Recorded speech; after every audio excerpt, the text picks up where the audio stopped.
सास जैसा पति। कई औरतों की ख्वाहिश होती है कि वो सिर्फ अपने पति के साथ रहे, क्योंकि सास की झिक झिक किसे पसंद है। एकता की सास साथ नहीं रहती, सिर्फ पति और वो।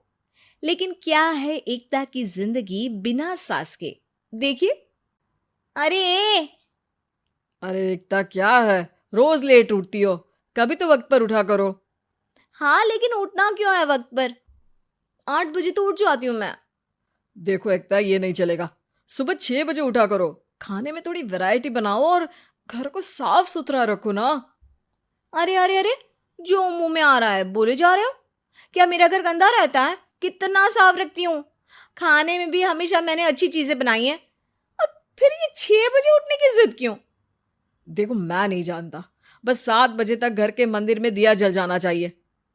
एकता बेचारी करती भी क्या, पति की बात माननी भी तो जरूरी होती है। एक दिन एकता सुबह पूजा करके पति को प्रसाद देने कमरे में जाती है, तो पति अपनी माँ से फोन पर बात कर रहा है। हाँ माँ, मैंने तो साफ बोल दिया। सुबह 6 बजे उठना है, नहा कर ही किचन में जाना है और 7 बजे तक मंदिर में दिया जल जाना चाहिए। आ रही होगी चाय लेकर। चलिए मैं रखता हूँ माँ, बाय। बेचारी एकता ने पति का ये रूप तो सोचा ही नहीं था। वो पति से कहती है, सुनिए, अब सारा काम हो चुका है घर पर, क्या करूं? मुझे कुछ देर के लिए मेरी सहेली सौम्या उसके घर छोड़ दीजिए। अरे कैसी बात करती हो कि घर पर कुछ काम करने को नहीं है? होली आ रही है, बाजार से आलू ले आओ, पापड़ बनाओ, नमकीन बनाओ, दही बड़े बनाओ। सब कुछ आज ही बनाना है? अरे अब मन कर रहा है कि सहेली के घर जाऊं तो जाऊंगी ना मैं। आप नहीं ले जाएंगे तो कैब से चली जाऊंगी। अरे अरे, ये क्या बात होती है? चलो ले जाता हूँ तुम्हें। तैयार हो जाओ जल्दी से। कैब की धमकी तो ऐसे दे रही हो जैसे माँ ने दरवाजे में कैब खड़ी कर रखी हो, विथ ड्राइवर। बढ़िया आई कैब वाली। हाय रे एकता की किस्मत। वो सोचती है कि सास साथ नहीं है, लेकिन पति के हाव भाव किसी अक्कड़ू सास से कम ही नहीं है। पति एकता को सहेली के घर छोड़कर कहता है, अच्छा सुनो, वक्त पर घर चली जाना और शाम को गर्मा गर्म पुलाव खाऊंगा मैं। बनाकर पहले ही मत रख देना। और हाँ, रायता भी बना लेना।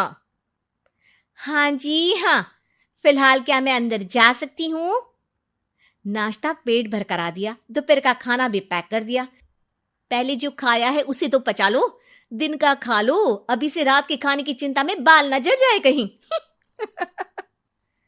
पति को एकता की बात पर गुस्सा तो बहुत आता है, लेकिन ऑफिस में देरी के कारण वो कुछ नहीं कहता। एकता सहेली के पास जाती है, जहां सास बहू बैठकर गप्पे लड़ा रही होती है।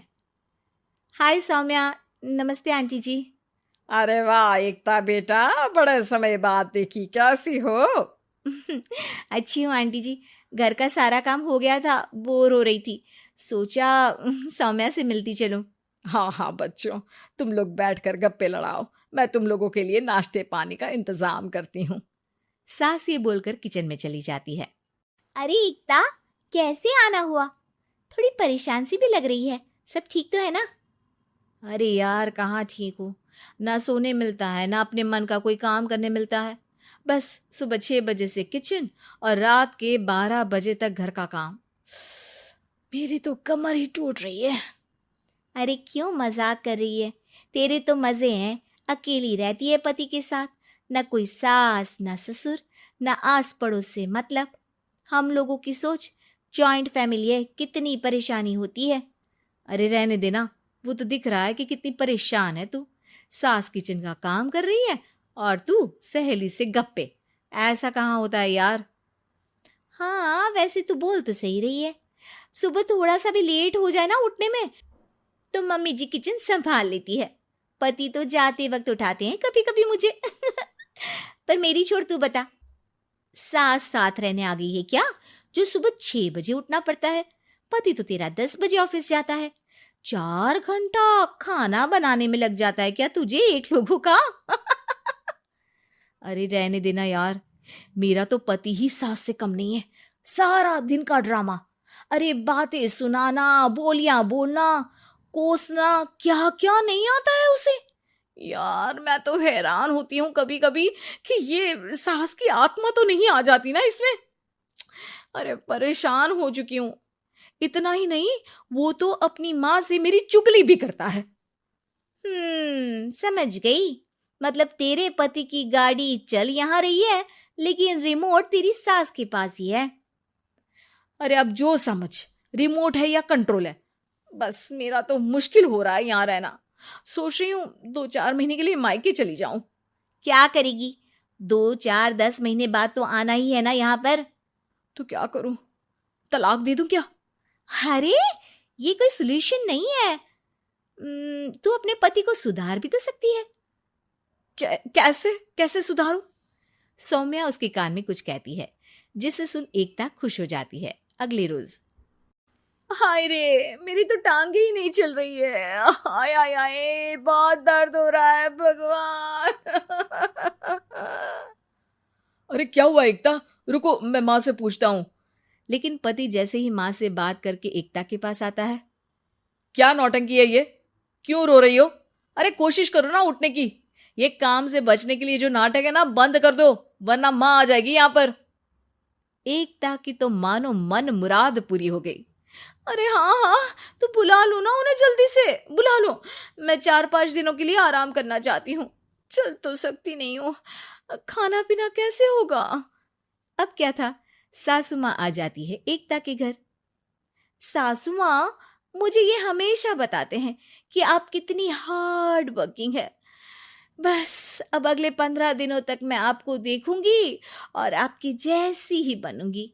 ये बता रहे थे कि आप 5 बजे सुबह उठ जाती हैं और अरे बेटा, कुछ ज्यादा ही नहीं बता दिया तूने। अब नहीं माँ, मैं चाहता हूं कि ये आपकी तरह तौर तरीके सीखे, जैसा आप मुझे बताती है ना। मैं तो हमेशा हॉस्टल में रहा, कभी देखा भी नहीं आपको, लेकिन मैं चाहता हूं कि एकता पूरी आपकी कॉपी बने, घर गृहस्थी आप ही की तरह संभाले। हैं? हाँ हाँ। तो अब माँ जी यही है, तो क्यों ना कल से शुरू। लेकिन अगले दिन सास 9 बजे सोकर उठती है। बेचारा बेटा बाहर से खाना मंगा कर खाता है। शाम को घर आता है तो सारा घर बिखरा रहता है। अरे माँ, ये घर इतना बिखरा क्यों है? अरे वो बेटा, आज वक्त ही नहीं मिला किचन से। सुबह का नाश्ता, दिन का खाना, अब रात को तो मेरा मन ही नहीं है कुछ बनाने का, तो बाहर से ही ले आ, या दिन का जो खाना बचा है ना वही खा लेना। ओ माँ, इससे अच्छा तो एकता कर रखती है। भले ही आराम आराम से काम करती है, लेकिन आज तक मुझे बासी खाना नहीं खिलाया। खुद तो तुम 9 बजे उठी हो, वो तो फिर भी 8 बजे उठती थी। अरे बेटा, मेरे बस की नहीं है 8 बजे उठना, वो तो ना मैं झूठ बोल रही थी। मैं तो चली अपने घर। अरे कम से कम तेरे पापा मुझे सुबह की चाय खुद तो बना कर देते हैं ना। ना जी ना, मुझे नहीं रहना अपने बेटे के पास। ये बोलकर सासू माँ चली जाती है अपने घर और एकता की लाइफ फिर से सेट हो जाती है बहुत अच्छी तरह।